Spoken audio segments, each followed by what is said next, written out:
Welcome back.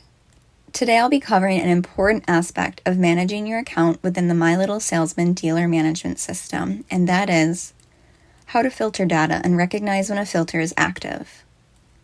Let's get started with filters as they apply to contact management. Once you're logged in and access the contacts page, you'll be looking at an interface like this, which includes information you've added along with a variety of drop-down menus that act as filters. Notice that this drop-down defaults to contacts. That is because we've specifically accessed the contacts page. If you were to directly access the prospects page, that would be reflected in this field. Keep in mind that the filter button found directly next to the search bar serves a couple purposes. When selected, it can be used to show or hide the filters in this top section. This button also displays the current number of active drop-down filters. The contact type is the only active filter at the moment, which is indicated by the number 1 in parentheses. If you prefer color cues, we've got you covered. Filtered data is highlighted by the color yellow. So let's say you're searching through hundreds of contacts for a specific person. You know that the contact goes by Steve, so you'll begin your search in the full name column. Simply enter Steve, click the filter button, and select Contains, which will leave only the contacts that include Steve within their full name. This dramatically narrows your search to only 2 contacts. Notice 2 things. This column is now yellow to indicate an active filter.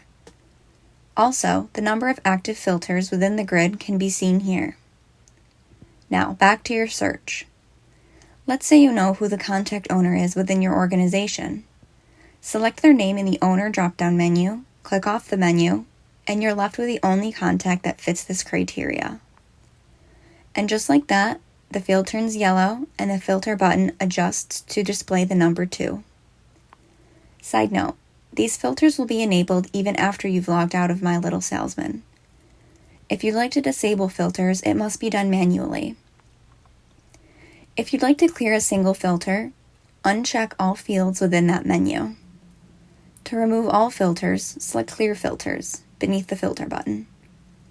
For clearing a single grid filter, click the corresponding filter button and select No Filter. Select Clear Grid Filters to remove multiple grid filters at once. Now, let's address filters as they apply to inventory management. When I access my inventory page, it would appear that I don't have any inventory entered into the system. But the key to navigating your inventory is the drop-down menu titled Marketplace Status. My filter is set to Active Listings. When I select Check All and click off the menu, the page becomes populated with all of my inventory regardless of its marketplace status. You can also reference the status column. My listings are hidden, which would explain why they weren't visible when the marketplace status was set to active. Feel free to click and drag the status column to an area that is more visible if that information is particularly important to you. If you have any follow-up questions or feedback on the functionality of these admin filters, we'd be happy to hear from you. Just give us a call at 1-877-808-4804. From all of us at My Little Salesman, thank you for your time in business.